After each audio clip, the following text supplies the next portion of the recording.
Et dans l'actualité des idées aujourd'hui, grossophobie, le corps discriminé. Quand les corps gros sont-ils devenus un problème aux yeux de la société? Un problème social, un problème de santé, un problème intime aussi. Pourquoi rejette-t-on les personnes fortes, très fortes? Et d'ailleurs, qu'est-ce qu'être gros, grosse aujourd'hui en France? Une réflexion autour des mots et des perceptions, de la norme à la différence, du préjugé à l'hostilité manifeste. Une longue histoire aussi dont nous vous parlons aujourd'hui avec nos invités. Solène Caroff, tout d'abord, qui est sociologue, auteure de Grossophobie, une sociologie d'une discrimination invisible, une enquête sociologique parue aux éditions Maison des sciences de l'homme ce mois-ci, sur la violence symbolique, sur la violence sociale que subissent aussi les personnes très corpulentes, des réseaux sociaux au monde médical, des cercles amicaux au boulot. Ils ont témoigné pour vous. Solène Caroff, bonjour. Bonjour. Bonjour, merci à vous d'être avec nous. Et à mes côtés, Gabriel Dédier, documentariste, auteur de l'ouvrage On ne naît pas grosse aux éditions Goutte d'Or et co-auteur avec Valentino Berti du documentaire On achève bien les gros, diffusé hier soir sur Arte et à voir ou revoir en ligne sur arte.tv jusqu'en décembre. À la fois récit personnel et témoignage à vocation universelle qui s'ouvre sur cette note décalée. Je mesure 1,3 kg et j'en pèse 3. Bonjour à vous, Gabriel Dédier. Bonjour. Merci à vous d'être à nos côtés. Solène Caroff, la grossophobie. D'abord, juste un coup de projecteur sur ce mot. Quand est-ce que ce néologisme est apparu? Qu'est-ce qu'il recouvre exactement? Qu'est-ce qu'il dit? Alors, c'est un terme qui date des années 90, qui avait été mis en évidence par Anne Zamberlan, l'une des fondatrices de l'association Allegro Fortissimo, donc l'une des plus anciennes associations de lutte contre les discriminations en France. Et au départ, c'est un terme qui est plutôt resté dans le monde du militantisme et qui n'était pas forcément extrêmement utilisé par les médias.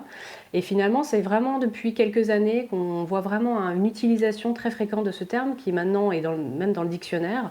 Et donc ça a pris une forme de légitimité qui est peut-être le début d'une légitimité de ce que recouvre ce terme, justement des discriminations multiples à l'égard des personnes qui sont jugées trop grosses par la société.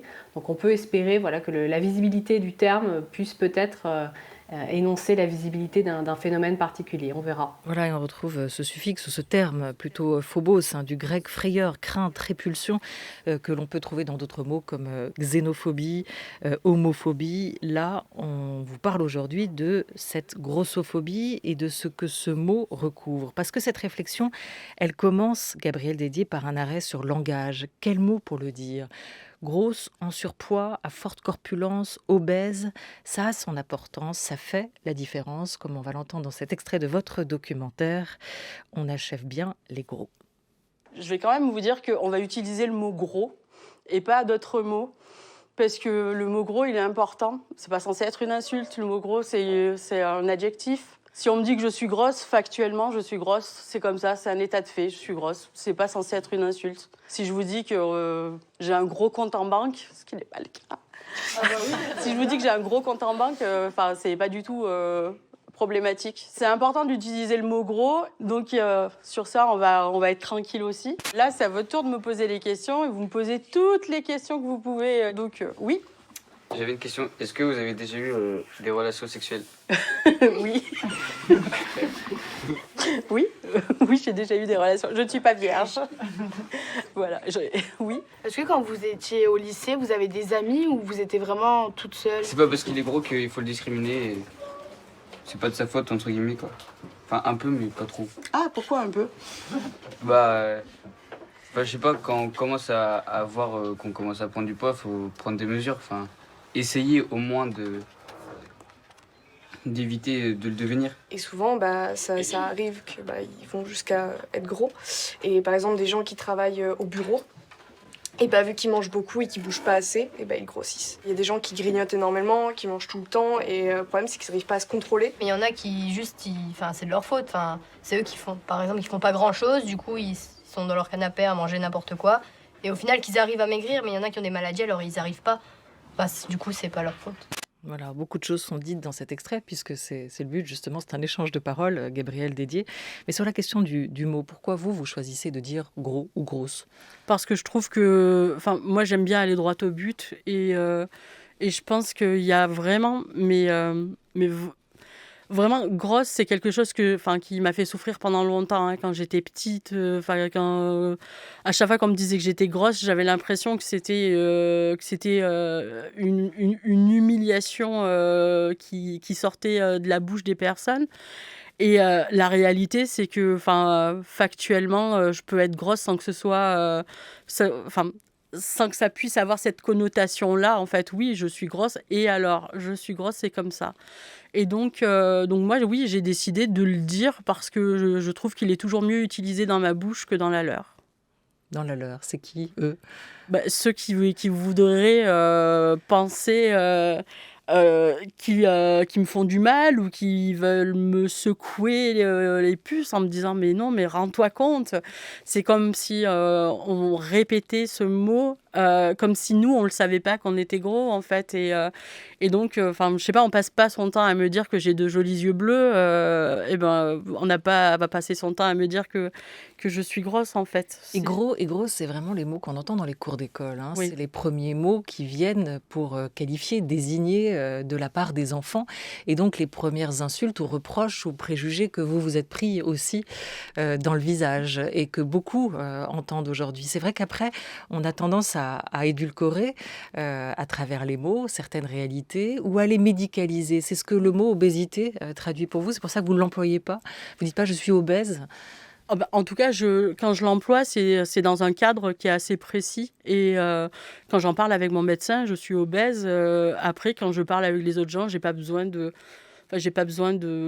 parler de mon carnet de santé, en fait. Après, enfin, factuellement, enfin, ça se voit. Enfin, les gens, ils se doutent bien. Enfin, c'est pas difficile de poser le diagnostic de l'obésité sur quelqu'un qui est obèse, mais je trouve que, enfin, c'est pas utile en fait enfin, j'en parle quand j'ai besoin d'en parler dans un cadre médical, mais après je suis pas non plus, enfin moi je fais pas partie non plus des gens qui se sentent attaqués ou touchés quand on leur dit qu'ils souffrent d'obésité. Oui, je souffre d'obésité, c'est comme ça. Il se trouve que je trouve que c'est plus simple de dire le mot gros et moi ça me va très bien. En France, racontez-vous, Solène Caroff, en ouverture de votre enquête Grossophobie, sociologie d'une discrimination invisible, il y a ce mot grossophobie, grossophobe, qui s'est imposé petit à petit et pour lequel le livre qui a précédé le documentaire de Gabrielle Dédier a été un déclencheur. Vous dites que les prochaines années nous diront si ce succès médiatique, celui de votre livre, Gabrielle Dédier, a été simplement un coup d'éclat d'un ouvrage qui nous touche, bouleversant, ou si il témoigne d'une transformation plus profonde de la société. C'est vrai que ce film est un témoignage personnel, Gabrielle Dédier, né de ce livre d'abord, On ne naît pas grosse. Quel message vous aviez envie de faire passer, de délivrer avec ce livre puis ce film ? En fait, le livre, quand je l'ai écrit, c'était...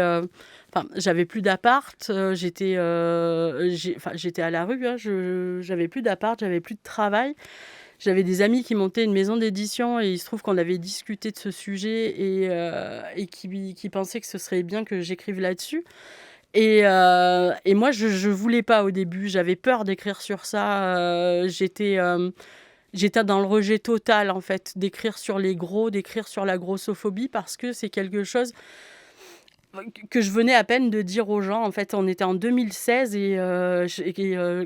les rares fois dans ma vie où j'avais parlé de grossophobie avant, les gens minimisaient ou pensaient que c'était quelque chose de farfelu, que ça n'existait pas. Et moi, j'avais fini par me convaincre que j'étais peut-être un peu trop sensible ou que j'étais peut-être pas adaptée au monde qui m'entoure ou j'étais peut-être un peu dingo et que j'étais peut-être un peu paranoïaque.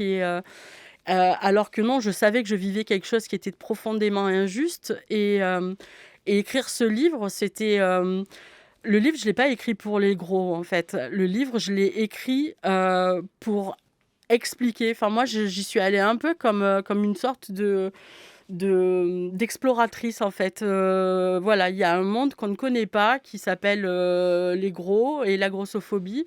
et moi, je vais vous y amener, je vais vous faire voyager là-bas avec moi. Et après, bah, vous visitez pas, vous vous y installez pas, mais moi, je vous montre le chemin et après, chacun fait ce qu'il peut ou ce qu'il veut avec ce qu'il a. C'était la même démarche qui vous a aussi inspiré, Solène Karov, pour cette enquête sociologique, parce que vous revenez surtout à travers des témoignages, là encore personnels, hein, des personnes que vous avez sondées, enquêtées sur les discriminations qu'elles subissent, hein.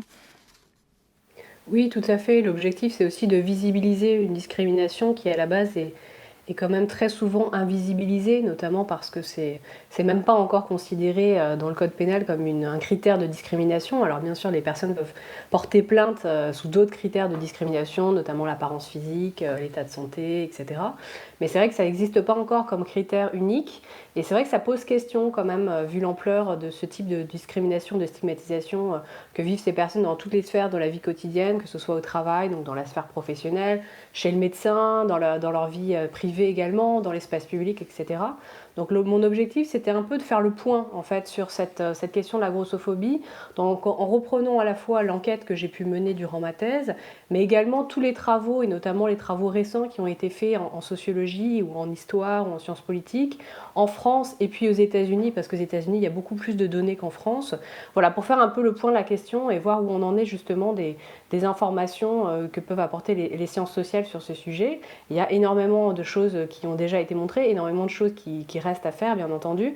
Mais voilà, c'est une manière de visibiliser aussi cette discrimination qui est encore considérée comme peu légitime, puisque justement, on considère que c'est de la faute de ces personnes si elles sont grosses, qui délégitiment d'une certaine manière ce qu'elles vivent, comme si voilà, finalement elles n'avaient pas le droit de se plaindre sous prétexte qu'elles seraient responsables en fait de leur forte corpulence. Mmh. Donc l'objectif c'est vraiment voilà, de dénoncer un peu ce type de propos grossophobes, mais également d'aller apporter un peu des références, des données un peu chiffrées, des témoignages, etc. pour donner un peu matière à réflexion en fait. Parce que ce que vous dites, c'est qu'on n'a pas encore les outils pour les mesurer, ou en tout cas, c'est pas un choix politique qui a été fait. Il n'y a pas de statistiques autorisées en la matière? Si, tout à fait, on peut mesurer les discriminations. Au logement, au Sur- sur- travail? on peut les mesurer, après ça demande des enquêtes particulières et puis ça demande surtout des personnes qui souhaitent le faire. Et c'est vrai qu'on voit que c'est pas encore le fait que ça soit peu légitime fait que finalement par rapport à des pays comme l'Angleterre, les États-Unis, etc., le nombre de travaux sur la question est relativement faible en France. Il y en a quelques-uns, bien entendu, mais ça reste quand même relativement faible et c'est vrai qu'il faut un petit peu visibiliser ça et notamment dans les sciences sociales également pour montrer l'ampleur de ce type de discrimination et stigmatisation puisque ça recouvre plein de sphères de la vie quotidienne. Alors voilà, il y a le livre Gabrielle Dédier sorti en 2017, On ne naît pas grosse, aux éditions de la Goutte d'Or, qui reparaît en poche en août 2020, l'année dernière. Et c'est à cette occasion-là aussi, ou c'est cette année-là, que le documentaire que vous avez coécrit va être diffusé sur Arte pour la première fois en 2020. Et ça a été un carton pour la chaîne, d'abord, où le documentaire est resté visible aussi pendant longtemps. Pour YouTube aussi, où le documentaire a été mis en ligne. Plus d'1 million de visionnages, me disiez-vous, pour ce film. Qu'est-ce que ça veut dire pour vous? Comment vous l'interprétez, ce succès? Est-ce que c'est une curiosité malsaine des gens d'aller voir finalement un film qui parle des gros, une envie de comprendre plutôt? Est-ce que c'est une souffrance partagée par plus de monde qu'on ne le pense peut-être, hein, pour ceux qui se sentent victimes de cette tyrannie de la minceur? Alors ce qui est sûr, c'est que ce qui se passe autour du film, comme ce qui s'est passé autour du livre, c'est qu'il y a beaucoup de bouche à oreille, il y a vraiment, le livre, on avait peur du titre parce que les gens au début nous disaient: «C'est pas un livre qu'on peut offrir, on a peur de vexer, on ne naît pas grosse».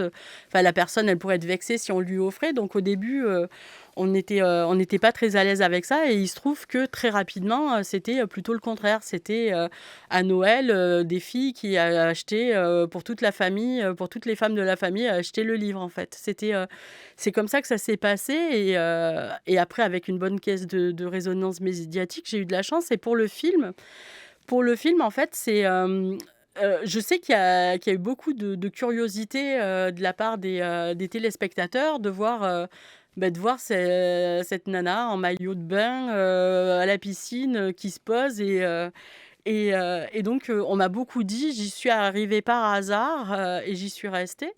Et en fait, est-ce qu'il y a, de quelque chose de l'ordre de, bah, de la curiosité un peu malsaine? Je pense que peut-être au début ça peut arriver, mais je pense que c'est quelque chose qui se dissipe assez vite. Je pense qu'il y a aussi, des gens qui ont besoin de voir, cette personne grosse parler d'elle et voir comment elle en parle et voir si elle est vraiment un peu comme eux ou pas, ou est-ce qu'elle est très différente. Je pense que ça joue vraiment à plein d'endroits, en fait. Je me suis rendu compte avec cette thématique, c'est que, enfin, c'est pas forcément les personnes les plus grosses qui se sentent les plus concernées par la discrimination.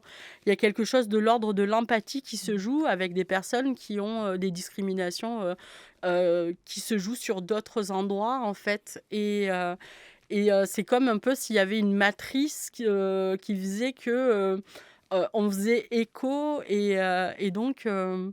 donc oui, en fait, oui, je pense que oui, il y a des gens qui regardent et qui trouvent ça,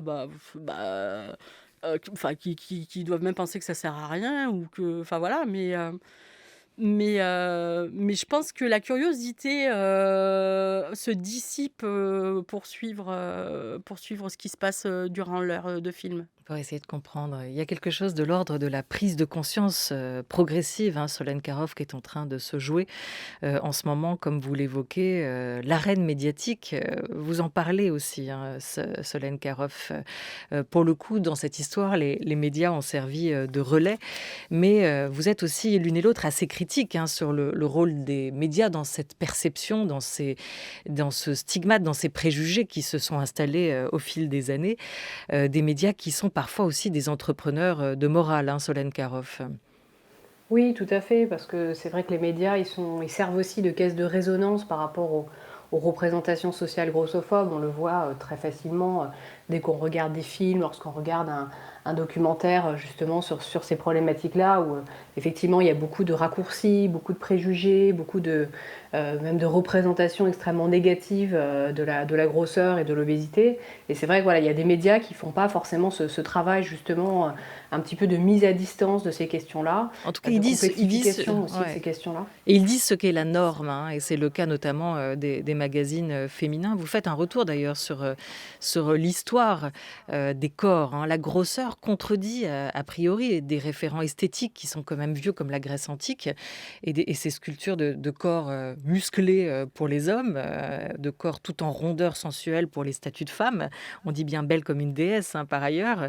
Quelle histoire de la grosseur? Quand est-ce que la norme actuelle, celle qu'on connaît aujourd'hui, s'est imposée? Alors, il faut savoir qu'historiquement, les normes ont évolué en fait très souvent dans le temps. Donc, il y a eu vraiment des périodes où l'idéal de beauté était plus ou moins gros, plus ou moins pulpeux. C'est vrai que la norme actuelle, donc la norme de minceur très importante que l'on connaît actuellement, c'est plutôt vers la fin du 19e siècle et au début du 20e siècle, et c'est vraiment installé dans les pays occidentaux. Et c'est tout au long du XXe siècle qu'on peut voir, notamment justement lorsqu'on regarde les représentations médiatiques des mannequins, des femmes, parce que ce sont très, très majoritairement des femmes que l'on va présenter comme image dans les médias. On voit tout au long du XXe siècle un abaissement de l'idéal de beauté en termes de corps, de corpulence. Et c'est vrai que cette norme de minceur, elle a vraiment pris cette importance-là, voilà, au XXe siècle. Il ne faut pas dire que la grosseur a toujours été valorisée autrefois, c'est pas vrai. Mais disons que la norme de minceur aussi importante que ce qu'on connaît actuellement, c'est quand même un phénomène plutôt récent historiquement. Dans le documentaire, Gabriel Dédier, vous avez cette formule tout de suite qui fait tilt. Vous dites lorsqu'on déborde, la vie se complique. Comment vous définiriez ce cadre dont vous dites déborder? Oh, Ce cadre qui est imposé? en fait, enfin, ce cadre, on déborde un peu partout déjà, j'ai envie de vous dire. Enfin, on déborde. Alors aujourd'hui, j'ai de la chance, je déborde pas de ma chaise, mais je peux très vite déborder d'une chaise sur une terrasse de restaurant. Je peux très vite déborder. Euh, à l'hôpital, il y a il y a des tas d'appareils que je peux pas utiliser. Récemment, cet hiver, il m'est arrivé, j'ai dû faire une IRM cérébrale. Et je me suis retrouvée à 5 kilos de la limite de l'appareil. Et donc, j'ai mis des semaines à trouver un appareil qui supportait mon poids. Et évidemment, c'était un appareil qui était plus du tout dans les tarifs sécurité sociale, en fait.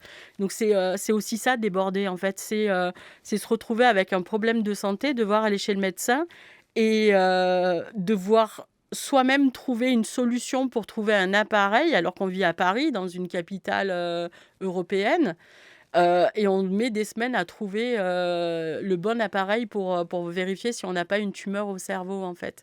C'est ça, c'est se retrouver à pas pouvoir faire des tas d'examens sanguins. C'est se retrouver à avoir encore des médecins qui n'achètent pas de brassard. C'est pas grand-chose, un brassard pour prendre la tension. Une rallonge, ça coûte 30 € et on a encore des médecins qui refusent de les acheter. Donc, en fait, déborder, c'est devoir, c'est devoir rendre des comptes tout le temps, en fait. C'est devoir se justifier, c'est devoir se mettre de côté et parfois, parfois dangereusement.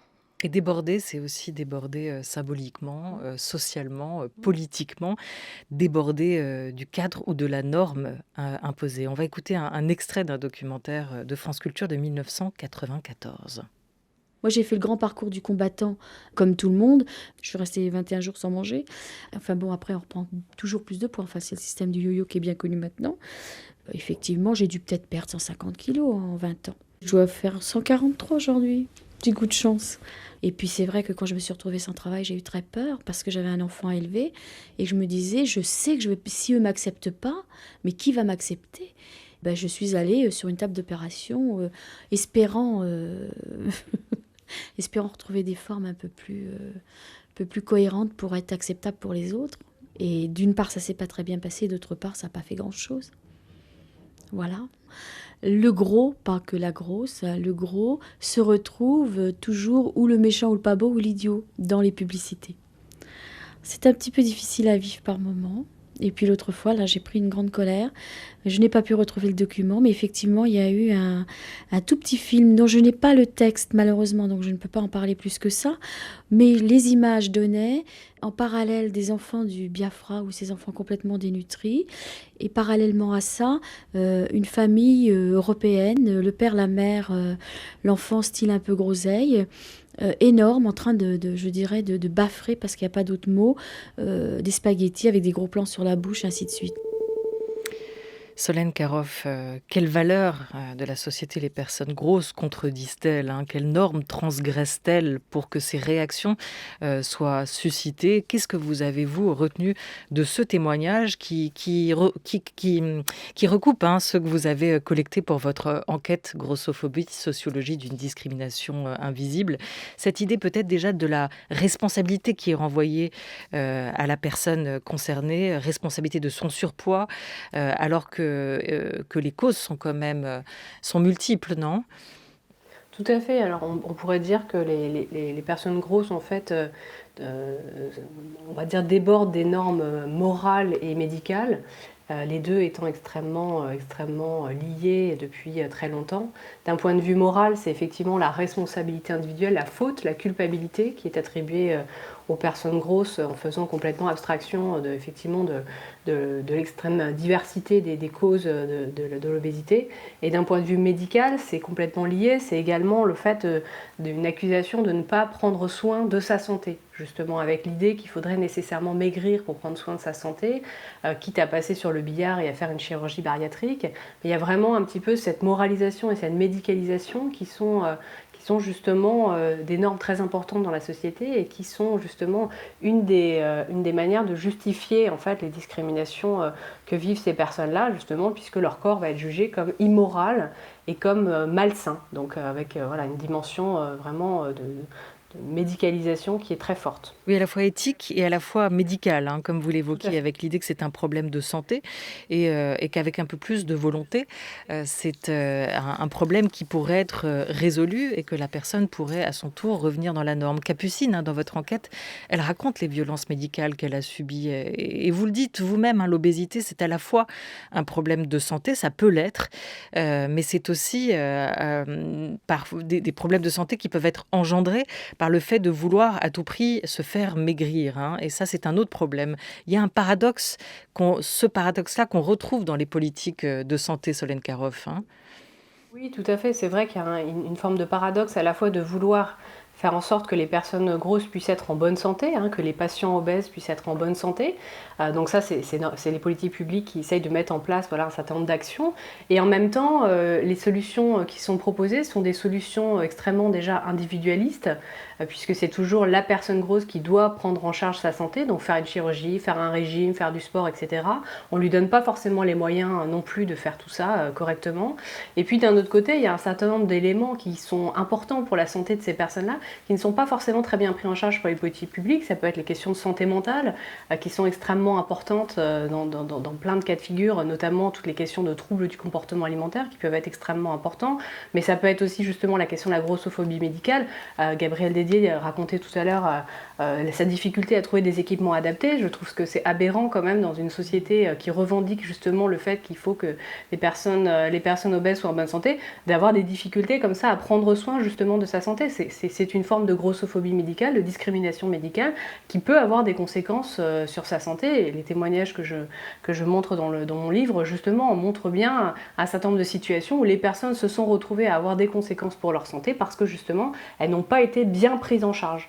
Donc c'est vrai qu'il y a une forme de paradoxe entre un discours des politiques publiques extrêmement critique de l'obésité et puis d'un autre côté, peu de moyens qui sont mis en place pour justement aider les personnes qui le souhaiteraient et qui ont parfois des problèmes de santé, qui ne sont pas forcément parfois des problèmes de santé physique, hein, qui peuvent être encore une fois des problèmes de santé mentale, et un manque de moyens extrêmement important pour justement soutenir ces personnes-là. Voilà, et ça commence, et vous le racontez, Gabriel Dédier, parfois par la famille, hein, et notamment, vous le dites pour la vôtre, vos parents étaient minces comme des fils de fer. Racontez-vous d'où leur regard sur votre corps, mais aussi le sentiment pour vous d'une anormalité. Comment, né de parents qui sont filiformes, est-ce qu'on peut se retrouver avec un corps gros aussi? Comment expliquer cette différence? Ce parcours du combattant médical et psychologique aussi, vous l'avez vécu? Bah, en fait, dans ma famille, ne serait-ce que avoir une corpulence tout à fait moyenne, c'était déjà être débordé par rapport à eux, en fait. À partir du moment où eux étaient clairement très, très minces, moi, même en n'étant pas grosse, j'étais déjà taillée à la serpe à côté d'eux, hein. Enfin, c'était...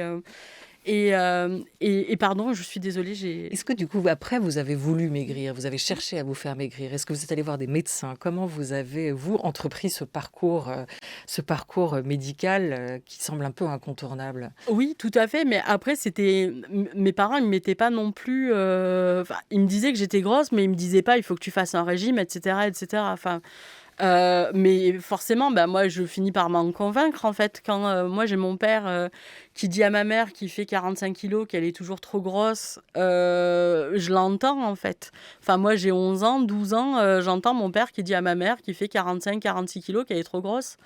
Donc oui, forcément, il y avait quelque chose de l'ordre de...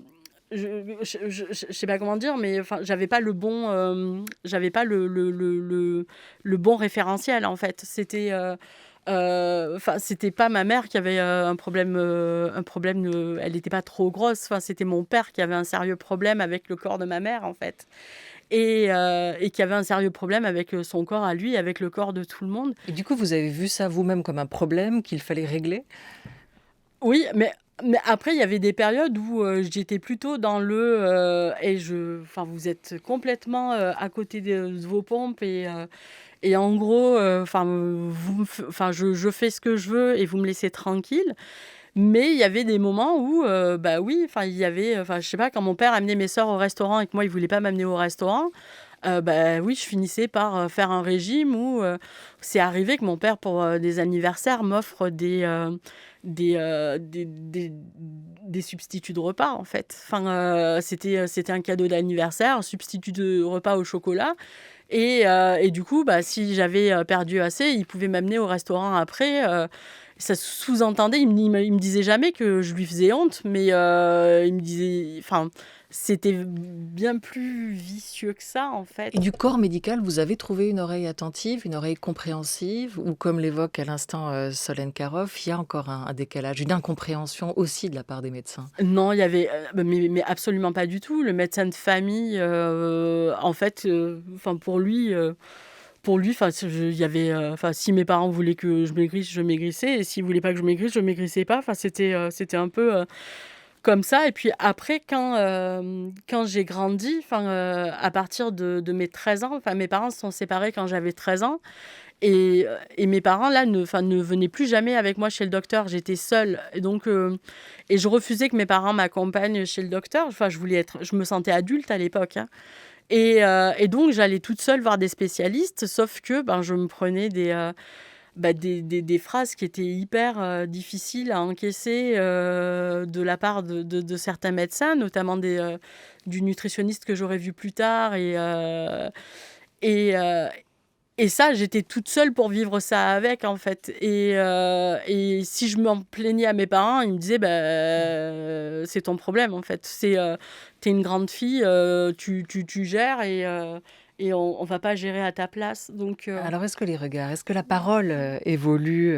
L'actrice Anne Zamberlin a créé à la fin des années 80 l'association Allegro Fortissimo, qui est destinée à soutenir les personnes grosses dans leur lutte contre ces discriminations, hein, avec cette idée de soigner les regards par la parole plutôt que par le bistouri ou autre thérapie. Parler, écrire, c'est le choix que vous avez fait, Gabrielle Dédier, se soigner en se réconciliant avec soi-même et avec les autres, par cette parole-là.